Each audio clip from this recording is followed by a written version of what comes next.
Silent Hollow, a town lost in time, nestled deep in a valley hidden from the world. I was just passing through, needed gas. Bad idea. The gas station attendant had a strange look in his eyes. "Not from around here, are you?" he asked, voice raspy. I shook my head, uneasy. He leaned in close. "Get out while you still can." I laughed nervously, attributing his words to small-town eccentricity. As I drove away, his warning echoed in my mind. The sun began to set, casting long, eerie shadows across the road. The air grew heavy, thick with a strange stillness. It was the kind of night where the fog seemed to swallow everything, leaving only an eerie silence in its wake. The trees on either side of the road loomed like dark sentinels, their branches reaching out like skeletal fingers. The silence was broken only by the sound of my car engine, a low hum that seemed to echo in the emptiness. The headlights cut through the fog, but it felt like they were barely making a dent in the darkness. I turned on the radio, desperate for some company, but there was only static. The white noise filled the car, a harsh reminder of how isolated I was. I twisted the knob, hoping for a voice, a song, anything to break the monotony, but the static persisted. Then I saw it, a flicker of movement in the rearview mirror, something dark and shapeless.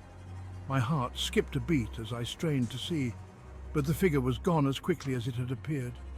Was it just a trick of the light or something more sinister? I told myself it was just my imagination, but fear was a cold fist around my heart. My breath fogged up the windshield, and I could feel the sweat on my palms as I gripped the steering wheel tighter. Every shadow seemed to move, every rustle of leaves a potential threat.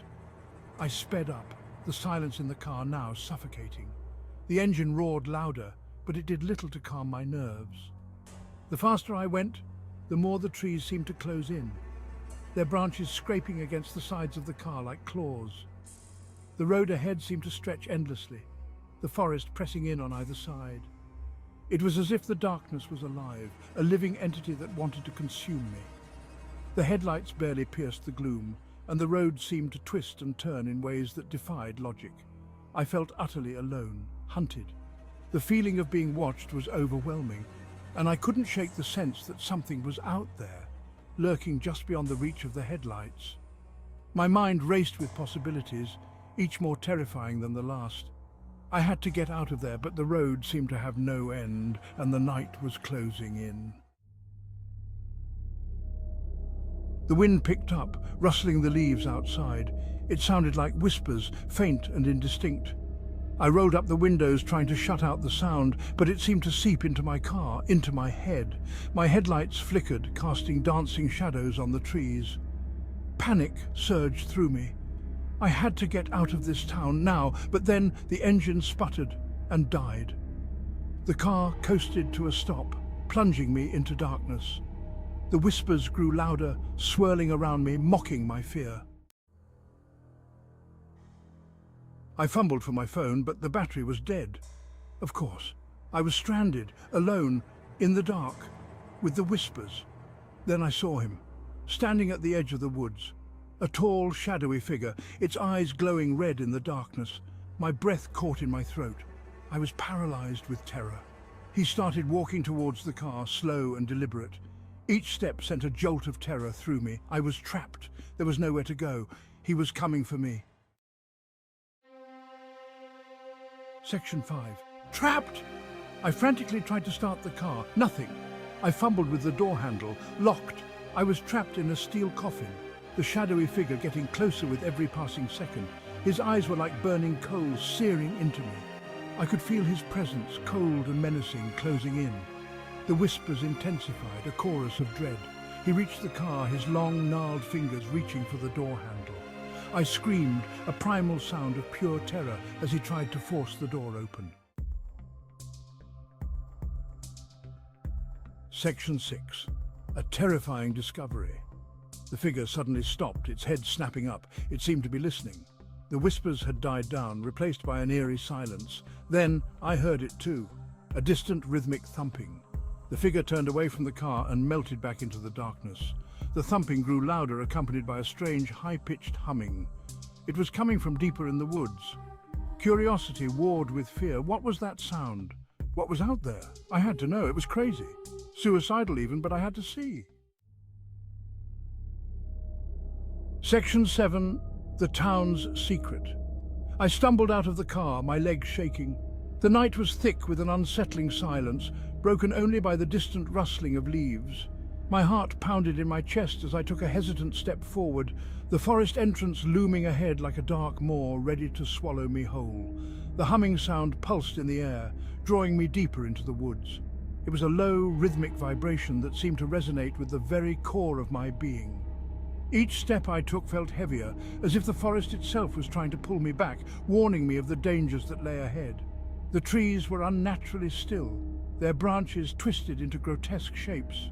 They seemed to reach out like skeletal hands, their gnarled fingers frozen in a silent scream.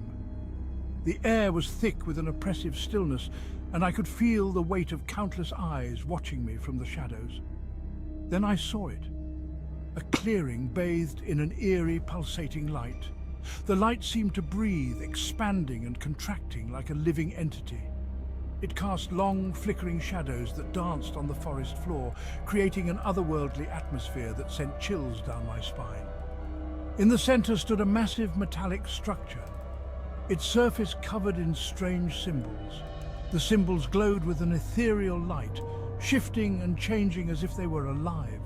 The structure hummed with a power that felt ancient and otherworldly, a relic from a time long forgotten.